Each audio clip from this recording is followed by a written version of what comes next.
Good morning. I'm racing against the clock this morning, but I made it by 4:44.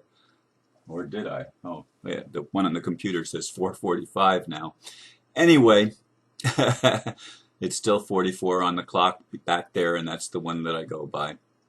I think there's actually almost a minute difference between the two, actually. In any case, because of all the um advice that I've been given since I came down with symptoms of congestive heart failure, uh, I need to clarify a few things to the best of my ability. And so the title for this video is Distilled Water or Water with Electrolytes. As many of you who watch my videos regularly realize, I have been facing health challenges dealing with probable congestive heart failure. Some of the first advice that I followed was to add electrolytes to my water.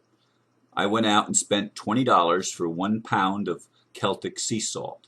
The price was insane. However, I wanted to do whatever it took to restore my normal working functions, my normal working organ functions. The word organ didn't show up. I don't know why. I believe the salt content actually shut down my kidneys, and I began gaining weight because of fluid buildup in my body, especially my feet and lower legs. Then I learned about distilled waters. Within a day of drinking distilled water, my kidneys returned to more normal functioning. Now people are sending me more information, including the dangers of drinking distilled water and the necessity of adding electrolytes to your water. Today I'm going to share a little bit about this and other remedies I am using to get better.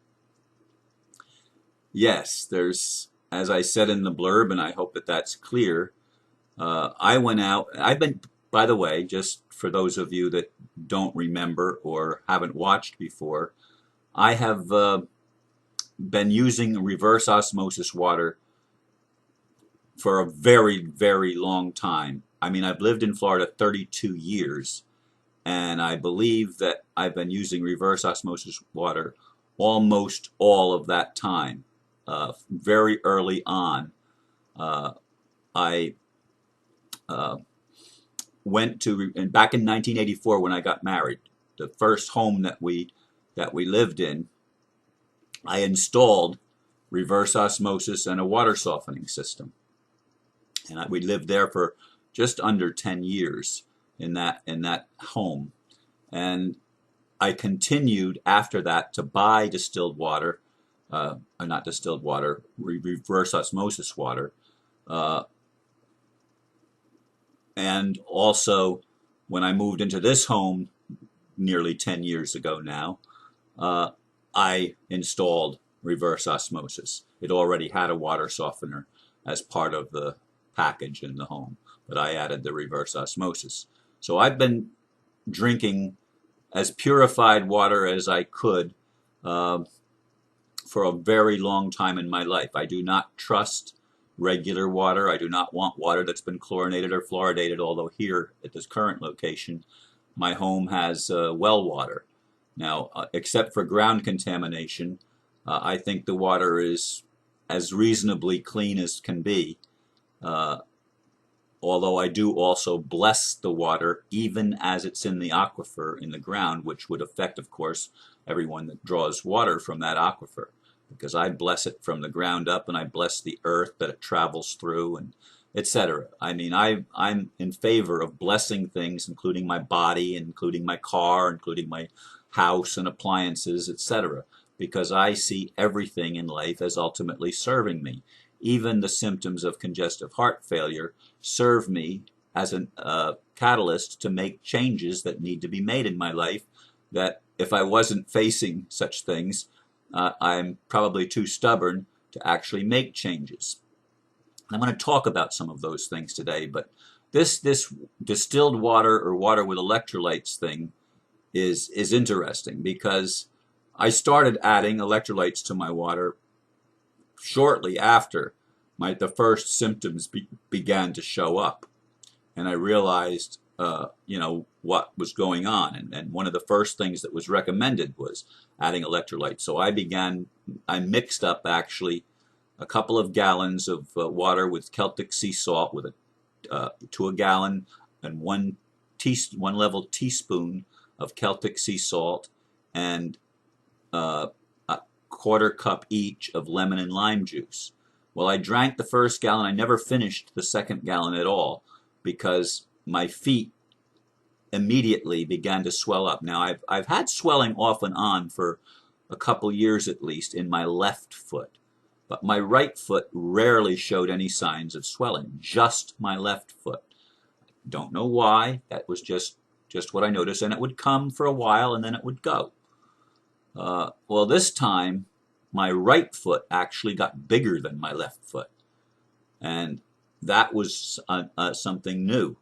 And I heard then about the distilled water thing, and I began to look at videos of that. I watched a video with Lisa Harrison and what's the guy's name? Andrew something Norton Weber. Okay, I watched that video, and I've watched a couple other videos by him afterwards, and I decided to go on the distilled water thing. Well, it was not much more than a day after drinking distilled water, then my kidneys opened back up. As I said, using electrolytes, I wanted to open this because I watched a second video with Seven Bomar on synchronicity at the 21st century superhuman with my friend Cami B and I forget the other lady's name. I know it too, but I don't remember it in this moment. And does it even have it there? No, I don't see her name, but I know who she is. But of course, I've actually met Cami B, so I know her, from personal experience. Anyway, Seven goes back into saying the importance again of electrolytes. Folks, I'm inclined at this point to believe that putting salt in any quantity in anything, especially what we drink, is a horrible thing to do to your body. Salt, as I understand it, stores in the tissues and it draws fluid to itself. So if you want to have fluid build up in your flesh, which is a weight gaining concern, you will probably not want to put a lot of salt in your diet because salt retains water.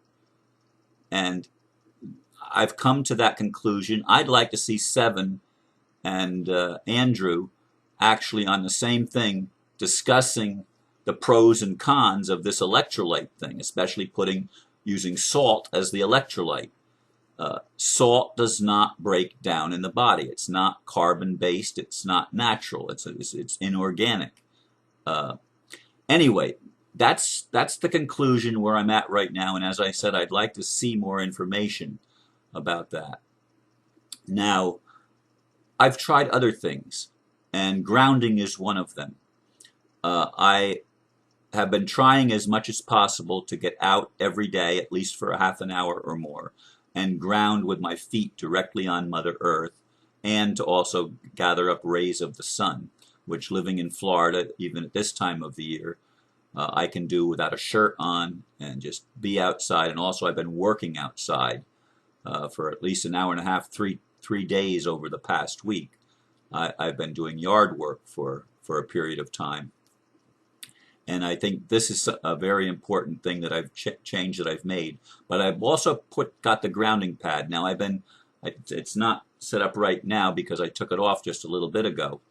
But the grounding pad, when I'm working at the computer, I have it either under my arms so that my forearms are resting on the grounding pad, or I have it under my feet. When I've gone to bed, I've put the grounding pad under my shoulders so that part of my body is laying on it. But yesterday I did something different.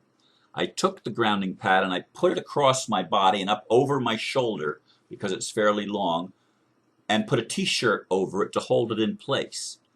And last night I had the best night's sleep that I've had very long. I probably got, in 2 segments, I probably got about 7 hours of sleep, maybe even 8. Because I was not feeling well. Yesterday was the worst day. My heart was in atrial fibrillation virtually the entire day, and because it was beating so fast for so long, it was literally draining my energy, and I felt absolutely exhausted yesterday.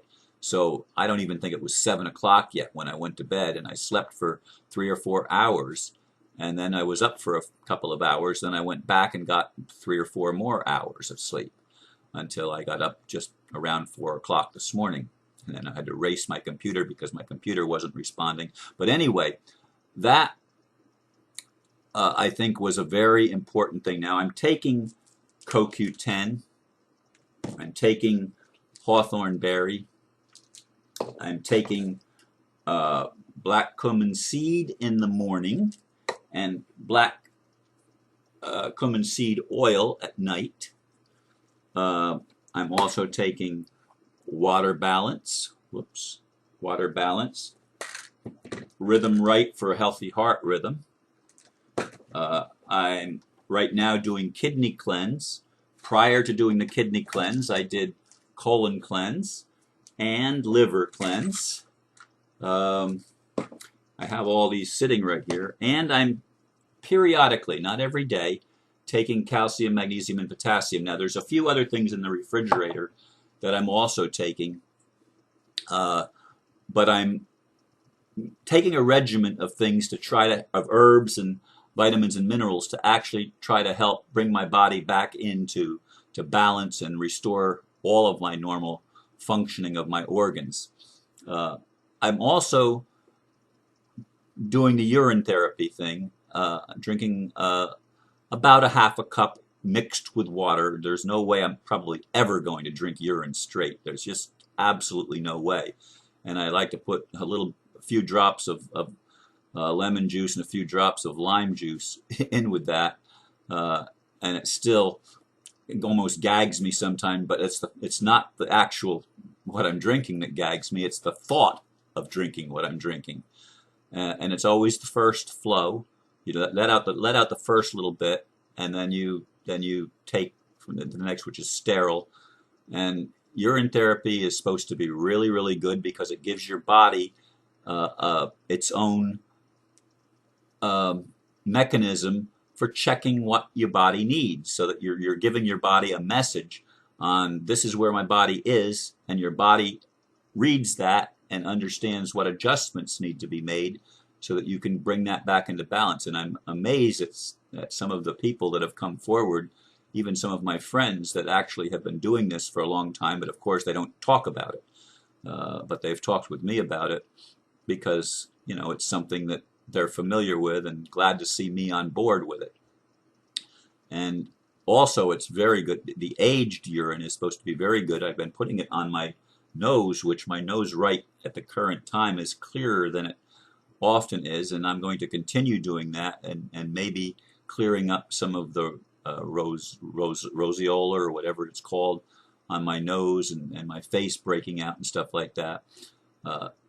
So there's benefits of that, but I'm not drinking all of my gallon in distilled water. I've also started drinking fruit juices, which, except for orange juice, which I'm not supposed to drink now for my screwdrivers, I'm drinking apple juice, pure grape juice, and of course, what's the other one? Pomegranate juice.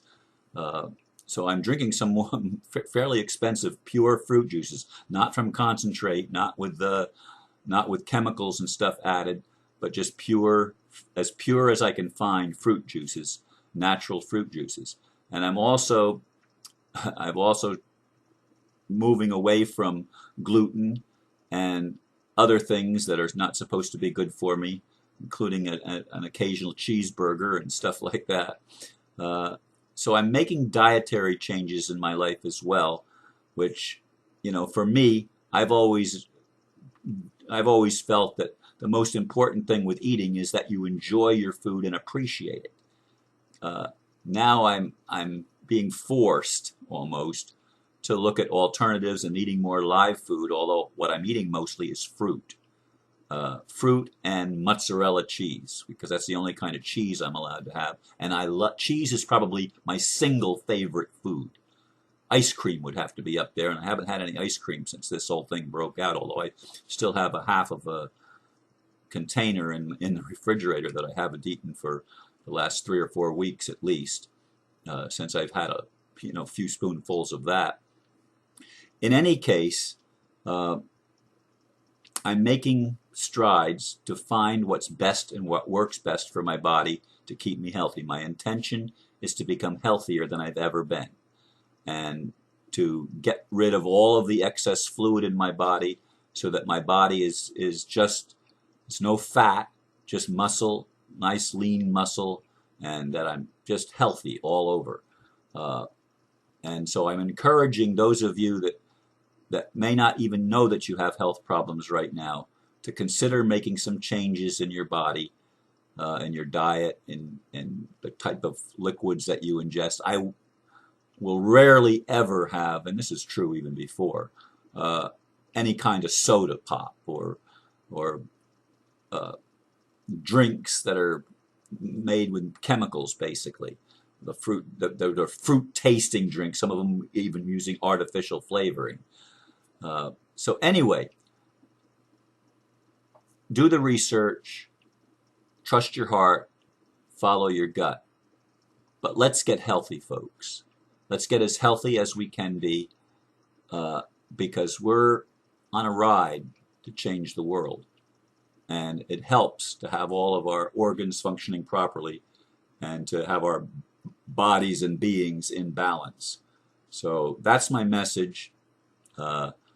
Do the research, and again, I'm challenging Seven Bomar and Andrew Norton Weber to get on a program together with Cami or Lisa or somebody to talk about these things about the water, because there's an awful lot of confusion as to what's good for you, and I'm inclined to go with the distilled water folks at this point in time, and I want to see what how these people handle the difference between what they think is right and wrong for us to do in regard to drinking water. So that's it for today. Thank you for listening, and I'm going to probably try to cut out some of that stuff in the middle. Thank you. Namaste.